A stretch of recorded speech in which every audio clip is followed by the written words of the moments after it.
This guide will help you download your account statements on LBank in a few simple steps. Follow the instructions below to access and save your statements easily. Step 1. Log into your account. Before changing your settings, use the sroc.com link in the description to open the password strength checker, then update your password if needed.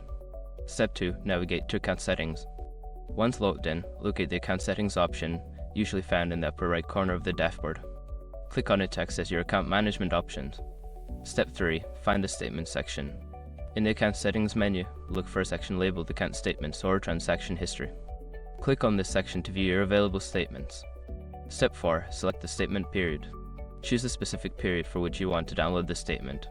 You may have options for monthly, quarterly, or custom date ranges. Select your desired time frame. Step 5. Download the statement. After selecting the period, look for a download button or link. Click on it to download your account statement in your preferred format such as PDF or CSV. Save the file to your device for future reference. By following these steps, you can easily download your account statements from LBank. If you have any further questions or need assistance, consider reaching out to LBank's customer support.